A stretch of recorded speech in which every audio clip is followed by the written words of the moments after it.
Hi, my name is Scott Barella. I'm the director of Cornerstone Counseling. We have programs in LA County, Ventura County that are court approved, one of which is co-custody parenting. We also do anger management and domestic violence batterers treatment. This is the 52-week life skills book that I've written. It's for batterers treatment in Cornerstone, and we use 52 lessons. Usually those are weekly. They're about 2 hours long, and the material we cover is involving emotional intelligence, co-custody skills. We also look at anger management in various forms. It's cognitive behavioral therapy that I teach to our clients. Of course, we're engaging them, we're asking them for examples from their personal life, both from work, from home, dealing with issues regarding their children, regarding their relationships, whether it's a marriage or a girlfriend, partner. So these are the kinds of issues we deal with. We do it on a weekly basis, and the tools are designed to really help them manage through any crisis that comes up, take a time out, look at opportunities to think, use empathy, use emotional intelligence to deal with the anger situation.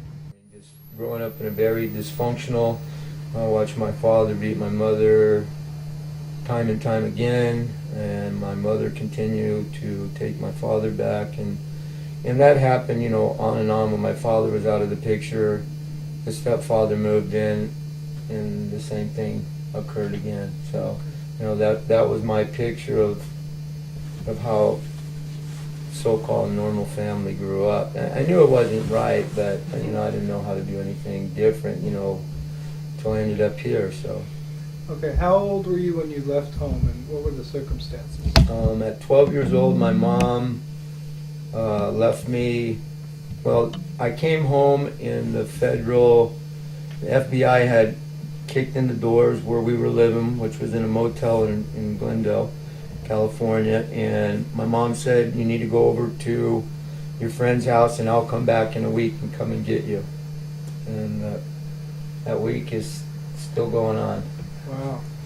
So, but, there were some interventions and people looked out for me and so forth, but I believe that had a really big impact, because basically I was put out in the world not equipped to deal what was going to happen in life. What real life was about, not the life that I grew up in, until I was 12 years old, So. Did you end up in the system at that point, foster care? Or? I did end up in foster care for a short minute. For a couple of weeks, these people try to get a foster license, and I wasn't having it. I didn't know how to live in a normal house. Chores and this and that, and so my best friend's mother, who had been my best friend since I was 6 years old, always told me, "If you have a problem, you can come and I'll try to help you." And she got legal custody of me when I was probably about 12 and a half years old, and and that's where my journey started, of seeing how the world really was. But once again, I still wasn't equipped with it. I had so much anger and resentment and fear and distrust of anything that had to do with authority or adult. I didn't want anything to do with it. You're liars. And that had been proven to me time and time and time again. I was fortunate to get out when I was 12. I had sisters that stayed in, quite a bit longer, and their lives are really bad, So. Now, in terms of getting in trouble with the law, when did that start? It didn't take long. I think I was 13 and a half.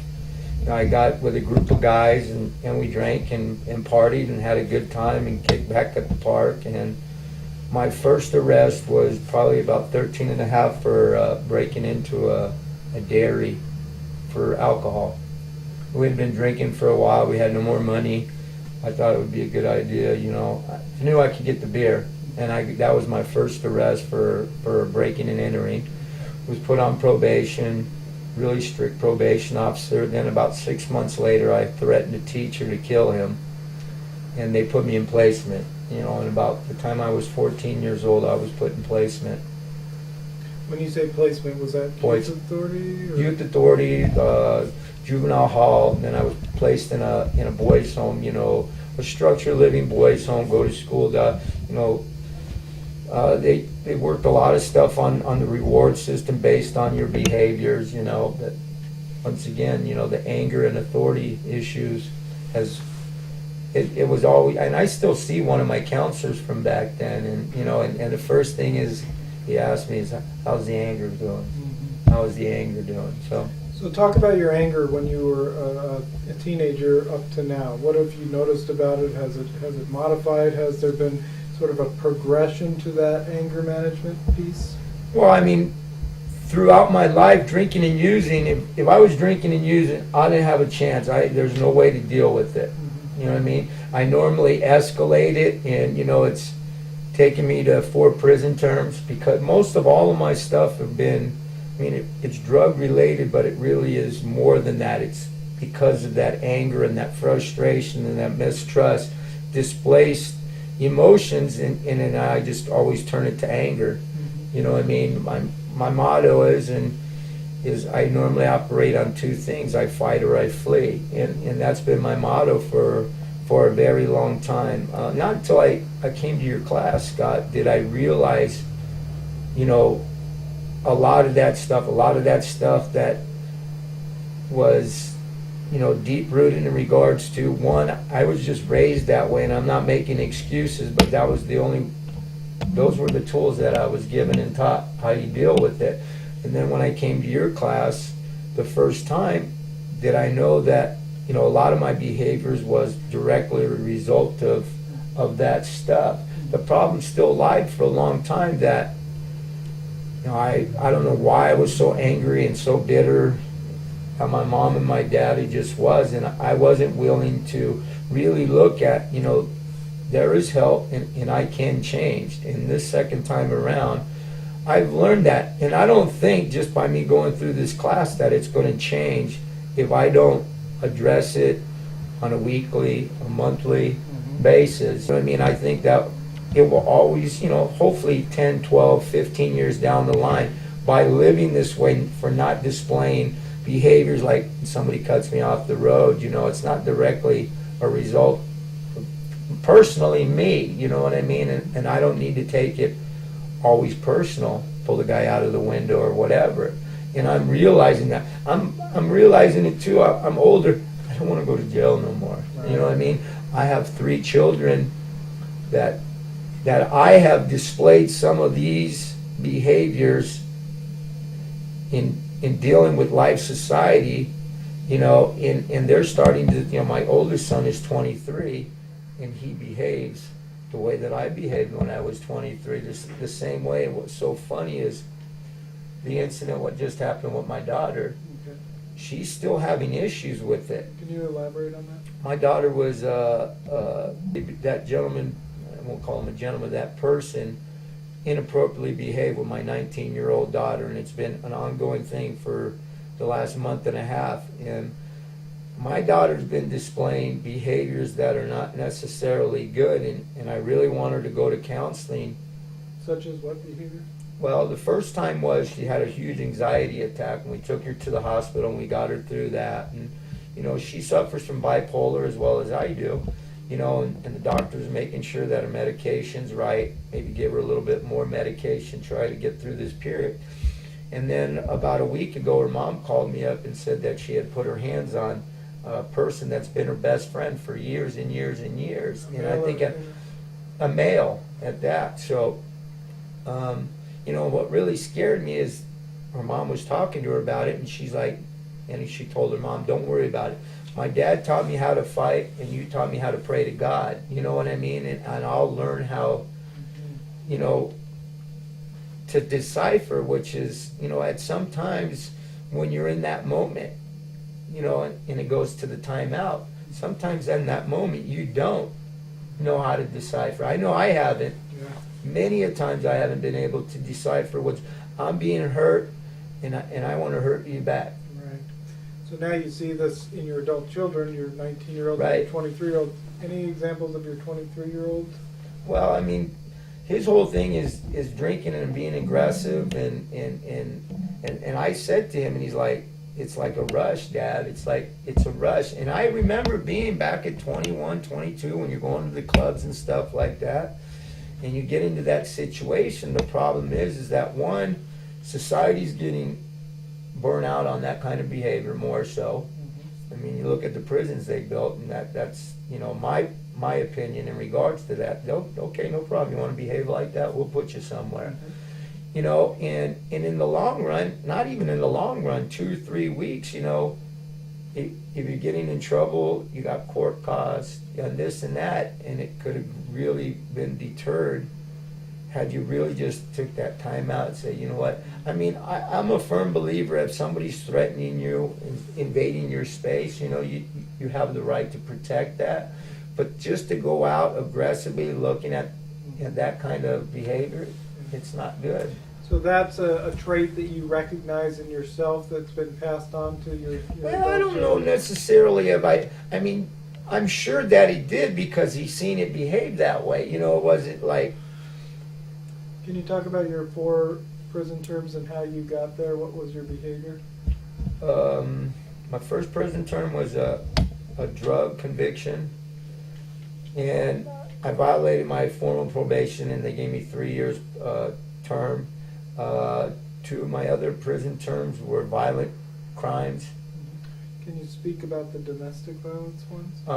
The one that I did a violation. I didn't go back to prison because of it, but I was on parole at the time, and they gave me a longer violation and so forth. Was with my first wife, who I'm in contact every day, and under the influence, trying to get more under the influence, and she put herself between me and leaving and so forth and so on, and I physically moved her, physically hit her, in front of my 13-year-old son, who is now my 23-year-old son. So once again, there's another behavior that it's okay to aggressively behave, especially with the mother, and he's done it not too long in the past, you know what I mean, and thinking that he's able to behave like that to his mother. And so that was another time going to jail. And so pretty much everything goes hand in hand with drinking and using and violent behavior for me. Okay. And tell us about the most recent situation with your current partner. I think her name is Julie, right? I was trying to take a time out, you know what I mean, and it didn't work out, so I physically picked her up and moved her out of the bedroom. Then her daughter got involved with it, and I pushed her back in the room. Long story short, I was getting hit, and I threw Julie out of the house with all her stuff, and that's why I ended up here. And looking at it back now, I mean, I could have just left and dealt with it at another time. But once again, I'm not.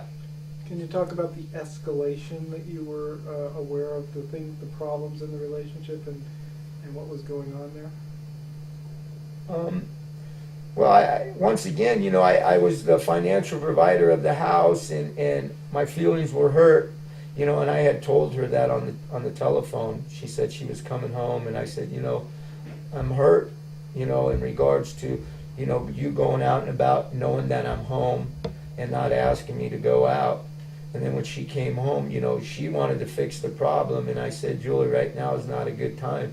I knew I was angry and hurt at that time, and asked her, please just, leave the bedroom, and when I calm down, we'll talk about it. And it didn't work. And at that point, I mean, hindsight's 20/20. But had I known the person that she is, because we've interacted like this in the past times, I should have got in my car and just left. I'm open to whatever happens, one way or another. And I can tell you, I'm in no position to live with the individual, in that capacity. Meaning, what's the issue there? Why aren't you ready for that? I look at it that my daughter was molested. I was molested when I was 12 years old and never dealt with it. You know what I mean? And that bring up a bunch of raw, unbelievable feelings that made me realize that you never dealt with things that has had a hand in creating who and what you are and how you deal with things. You know what I mean? So, I mean, there are a lot of great things about me, but if I short cycle real quick. It's real easy for me to go to that anger, rage. Yes. You know what I mean? So that's my main purpose in life right now, is to work through that, be a supportive ex-husband to my wife and to my children, and then everything else is secondary. And first and foremost, and you know that, Scott, is staying sober. If I don't stay sober, I don't have a chance at anything. Correct. Just to touch on a few things you mentioned. One was the molestation by who was that person? It was a family friend that was in the full, you know what I mean, and basically preyed on, some of the boys in the neighborhood. Okay. Secondly, you mentioned that you have a child with your ex-partner. There's a co-custody situation, right? Right. Can you elaborate on how much custody time you have and how those visitations go? I can see them, be around them anytime that I want to. They don't. My youngest doesn't come and stay with me. He doesn't feel comfortable. How old is he? He's 13. And his name is? Jacob. And he has the same issue. All of my children have, anybody close to me have concerns in regards to my temper. You know what I mean? And understandably, Jacob witnessed something, when he was 5 years old, me trying to hurt his mother. What did he witness? He witnessed me ripping his mom out of the truck with a knife, saying that I was going to kill her if she ever tried to take him away from me. I see. And I don't know, to this day, I never brought it up, but it's always in the back of my mind. What kind of impact did this have on him? You know what I mean? He's never spoken to you about Never it? ever. Do you know if he ever had therapy to deal with some of his emotions around the family? I've mentioned to all my children since the divorce and the separation, in their anger and resentment with me, and maybe some with their mother, for keeping me around for so long to go through some of that. I've offered to put them in financially help pay for counseling, and my two oldest are adults, so there's nothing there. And in the beginning of our divorce, that was part of the order that Jacob goes to counseling, and he went for a couple of times, and then there was a fallout between me and him, and I started with her as like, why isn't he in counseling? He's 12 years old. Well, he said he doesn't want to go to counseling, but he's not the adult. Yeah. You're the adult, he lives with you. So I've just let it go. That was quite some time ago. Yeah. Right. Since he's older and time has passed, if he has any interest in it again, the offer being extended again to pay for it, maybe your ex might take him and see that he get the proper connection with the therapist to disclose some of those feelings. Well, I'm just there, available to them. Mm-hmm. However, I don't put a lot of. In the past, I would, when this first happened, I'm yelling and screaming, "What do you mean?" Loud. Mm-hmm. And so he suggested, okay, just back off, let it die down. I've since started going back to Jacob's baseball games and partaking in some of that, and just being a calm, loving father, not making demands that you got to go to counseling and you need to go check out your medicine. Sure. They grew up with that, Dad. Yeah. So it's a fine line between a recommendation or an encouragement versus a demand and an order and an aggressive approach, which will never be effective. It'll only rekindle some of those other. Jacob seems to be doing well. He'll be 13. He's all in honored student classes. He does well. He's not maladjusted. He's got a good friend base that is constant. He has a pretty normal life, and he seems to be a normal 13-year-old boy. Up until about a month ago, I just show up at his baseball games. He would never recognize me, and that hurt. And I go back to Karen. It's like, I can be around and do all this stuff and Christmas and this and that, but they don't want to recognize me, for the other things, and that hurts. But once again, my sponsor says, but you don't get to decide when they get to change that feeling, and you just need to show up and not have an outburst and kick the guy's butt at the baseball field. And, like, here goes Dad again. Yeah. It's real important to maintain your anger management around the children. Right. It's important all the time, but not- especially around your 13-year-old, because he is looking at this situation saying, has Dad really changed? Is there a difference? Is there something I can now approach him with, because he's a safer person to be around? Right. When I left Jacob, that became like his dad, his best friend. And Richard behaved a lot like that. He used to come around Jacob and talk about what he was doing. I'm like, I don't want you talking about that stuff around your brother, because he idolizes you. And if he's hearing what you're doing, you know, I mean, he's registering that in the back of his mind. And at some time, you know, it's going to be a subconscious thing that, you know what, my dad did it and my brother did it. You know, if I'm going to fit in, I'm going to need to, you know, to be like or that. he could, like you say, he could almost feel like it's a foregone conclusion that he's going to be that way. Right. When he knows in reality he has choices. Right. That he could choose how he's going to respond and manage his own temper. So talk about some of the times where you've sat down with Richard and talked to Richard about what you're seeing in Richard's recent adult behavior. The most recent one was me and Richard do the same work for a living, and I got a call from some people up in Northern California to go up there and work. Anyways, long story short, it fell through, and I hadn't really spent any much time with Richard, and I'd seen some behaviors that were similar to mine. So I said to him, let's go to Yosemite, and we'll take our ropes and we'll go climb, and we'll just hang out, and I'll just try to, you know, hear what's going on in Richard's life. And I did that.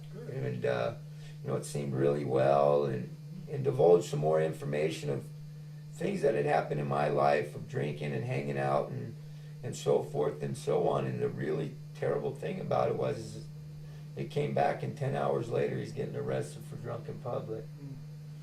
Do you feel like he was listening in an intent way and connecting with your stories? Was he feeling like there was some purpose and meaning?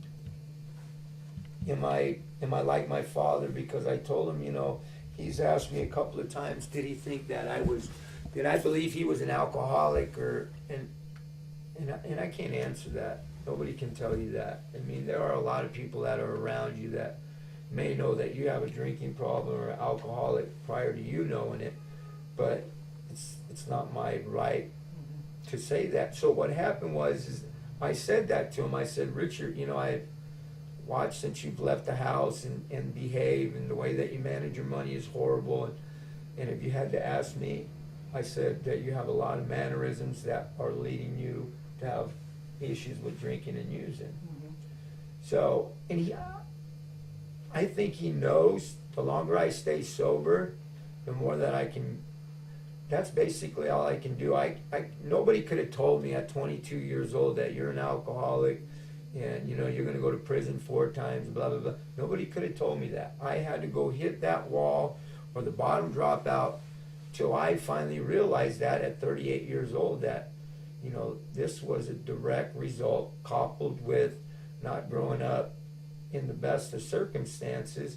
It's like, you know, I got to do something about this or I'm going to die in a prison, you know, and I don't want my kids to do that. I mean, my whole being when I finally had kids, you know, and I wasn't ready at 20 when Richard was born, it was like, I want to give him something different, you know, and I really didn't. I mean, they lived in a nice house and had all the American dream type things. I always seemed to give them that, but there's way more. And, you know, I've mentioned it to the, you know, students in here.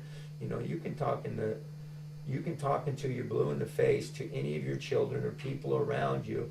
They don't listen to that. Once in a while, somebody might pick up something what you see, but they learn by what you're doing. Right. You know, and I was a horrible example of, you know, what it was to be a man to my boys and to be a caring, loving man to my daughter. So when she finds a relationship and hopefully, you know, that she knows what it is to be treated like a woman, truly what it is to be not like an idol or you're my possession, You know, you come and go as you want. We're in this relationship, and we're working on it together. You know, and I never acquired that for a long time. It was like, you see what I have.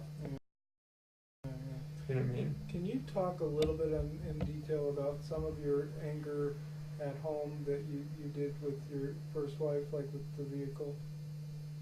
Oh God. Oh, there was so much, Scott. I mean, it goes back to 1987. You know, most of it was drug induced. If I wanted to go get more, you know, and I would just have to give her, you know, so much money, $2,000 say. And I figured I had enough drugs to last me to get me through the weekend or whatever, and there was none of that. So I would say, you know, I need a couple $100, and no, you can't have the money. Mm-hmm. So I would go take her purse, you know, and any person they'll fight that, you know what I mean? And she knows once I'm on a binge to go through $2,000, $3,000, $4,000 in a 3, 4, 5 day period is very easy. You know, and she's concerned about her children and keeping a roof over their head. So most of my stuff was that, or if I was on a very long run. What would happen when she tried to prevent you from taking the money? She couldn't stop me. Would I she mean, get I would. hurt physically? I put my hands on her numerous times. I mean, just the fact that I came one time in regards to carrying domestic violence it has nothing to do with me, or you know what I mean. It just didn't happen, and God knows I could have been here a lot more times. And what were some of the more intense physical situations between you and Kat? I drug her through the house in 1987. I think Courtney was just born. Courtney had some medical issues, and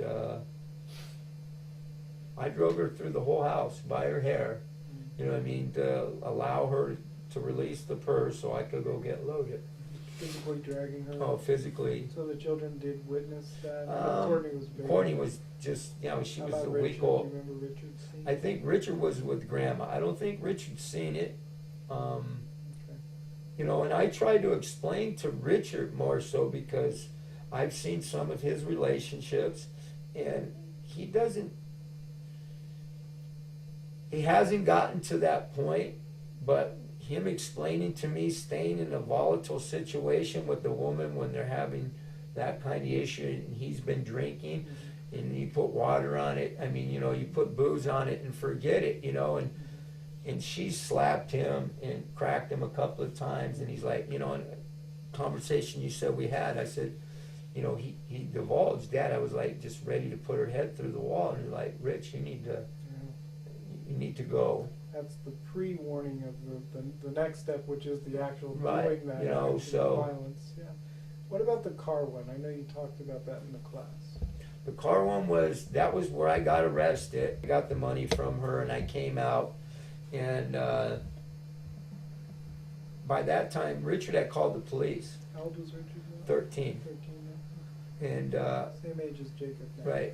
And when I came out of the garage with the baseball bat to beat her car up, so she would move, so she would understand that I wasn't kidding, that I wanted to go get loaded. Mm-hmm. And that was what it was all about.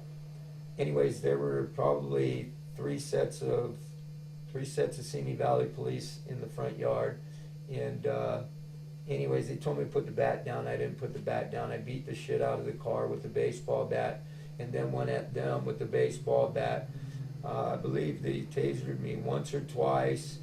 And when it was all over and they finally took me to the hospital, beat up pretty good, tasered twice. The one cop that was standing over me, so because they pepper sprayed me numerous times, she said, if you'd have taken one more step, I would have shot you. And she, you know, I could look in her eyes, and she wasn't kidding. Yes, yes. You know, and I can understand now, looking at it now. I mean, looking at it vaguely when I was going through it, it made perfectly sense of what I was trying to do. You know what I mean? But to look at it in a normal setting, not being loaded, I was a fucking nut. Yeah. Excuse my language. I was a nut, and people very scared. After that, I mean, the whole neighborhood, kids had seen this, and they wouldn't let nobody come over to my house, you know. And, you know, kids were ridiculing my kids, you know, making comments that your dad's crazy and so forth. So, you know, thank God that never happened again after that incident was the one that I came here. And, you know, me and Karen, I mean, I probably yelled and screamed at her again. I never physically touched her, you know what I mean? I would leave. Has he ever talked to you about that incident and what the friends were saying to him after that? He beat up the kid. Who said that to him? Yeah. And the kid, what's so crazy is the kid that said that to Richard is a kid that made comments to Courtney a week ago in regards to this guy, huh? Yeah. That's still a friend in the Yeah, I mean they grew up the mix for of the- forever, but I told, you know, I mean my comments to Karen, and she knows, and Karen works in, you know, troubled youth kids. She married one, but she, you know, that was my thing. Is like it doesn't matter. Society doesn't care. I mean, in one sense, it's justifiable that a person can hurt and ridicule you, but it doesn't give you the okay to physically hurt them. Right. Exactly. Doesn't give you that okay. I agree. Awesome.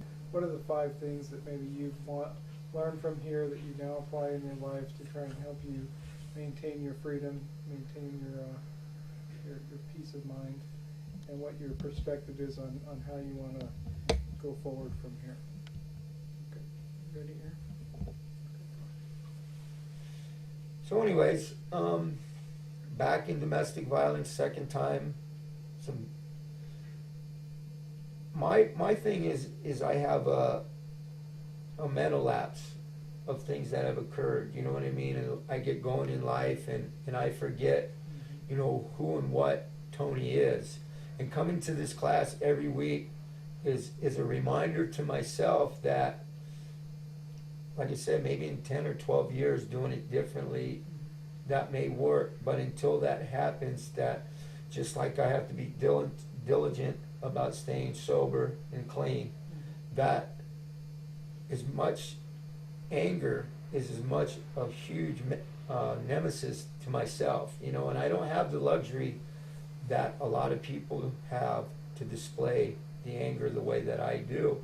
So, you know, I take this class very seriously. I get upset with some of the people that come in here, you know, and I remember being the first time coming in here, the first 10 weeks or whatever, was like, I didn't have, you know, I was put in here wrongly, you know what I mean? And, you know, and now, you know, I won't say I was happy to come back for the second time, because it was like I failed myself, you know, and I didn't remind myself of these are the things that I need to address, like I said, either weekly, monthly, things that I need to be very aware of, that I don't have the luxury of normal people. You know, I believe that there are some people that come to this class and it just was a misfortunate incident. I'm a person that's, you know, further down the line that I really need to work on it, just like I read books, you know, on what I need to do to stay sober and to help other people. It's the same thing. What do I need to do to not get angry and erupt on somebody that can jeopardize, one, me going to prison for the rest of my life? And just the horrible feeling, you know, with the whole incident with my daughter.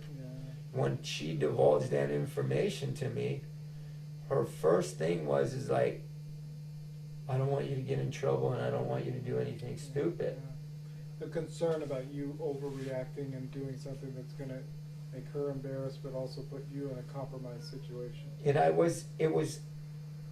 my feelings always came first, is what this boils down to.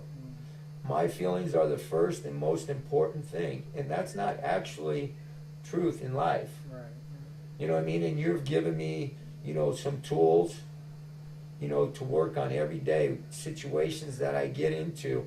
You know, I got things that you've given me in the class that are, you know, put up in my house because I have to do that to make sure that I stay on safe grounds. Yes. You know what I mean? And Constant reminders. constant Visual reminders that, and I do really well with that. You know, I write on my mirror, you know what I mean, about anger issues, or, you know, one is very big for me is spirituality, Yes. you know, and we don't talk about it a lot in here, but for me, I do, you know, I divulge that. And if I'm not spiritual, I'm normally angry or you know, discontent, you know what I mean? So I try to feed that good person every day rather than play those negative tapes. You know what I mean? That situation happened with my daughter, and I got into, well, what happened to me, you know, and that guy's going to do it again, and blah, blah, blah. Justified anger. Huge justified, you know, anger. And, you know, I've been ill, and I have a lot of time. You know, I think if had this happened 10 months ago when I was still at work and ranting and raving at work the way I do, I mean, you're familiar with my medical issues with my liver and stuff. I get a lot of time to think about all this behavior. Yes, you do. And not behaving that way. You know, I like it. You know, my kids don't worry about me coming over to the house, and they don't go in the rooms and lock the door, and we joke around, and things are slowly coming back into my life. You know what I mean? And I was a direct result of all that stuff being pushed away. But you're also the solution in bringing it back Right. together.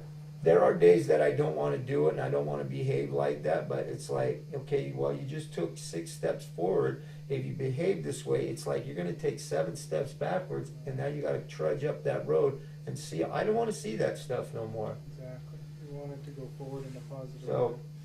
All right.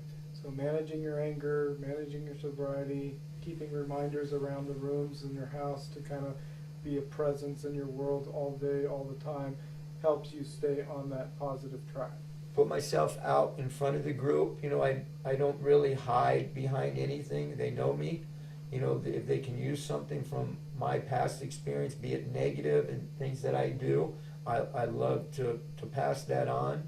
You know what I mean? So it just makes their life better. You know, Learning vicariously through your examples and, right. and what you've done to promote. You know, we had that one conversation when the guy was talking, we were talking children, and I said, you know, I've talked to my kids until I was blue in the face. All they remember is how you behaved in that situation. That's all they remember. Yeah. My dad got out of the car, he pulled him out of the car, and that's it. Yeah. You know what? It's no big thing, let him go. Yeah. It's better to choose the right role model towards your kids, especially in front of your kids. And I had that experience when I went up north with my son. Some guy cut me off the road going up to Yosemite, and I went to pull him over, you know, and it was like, what are you doing? You're here with your son and you're trying to explain to him how it is to be different. And I said to him, you know, rather than say, you know, it was like, maybe there's something wrong with this guy. And I asked him, is everything all right? And he's like, oh, my dog, he was loaded, but you okay? And my son was like looking at me. Richard guy gave this look, but you know what? That's exactly, God put me in that situation to show him empathy, but that, you know what, Dad can do it different. Yep. You know what I mean? He doesn't have to be, he's not behaving that way no more. Exactly. The transformation of your past life approach to that same situation to that one, and what difference there is, and how you can be a better man Right. in handling it. Well, thank you very much for your time. This has been very good. Thanks, Scott. Appreciate your honesty. Thanks, buddy.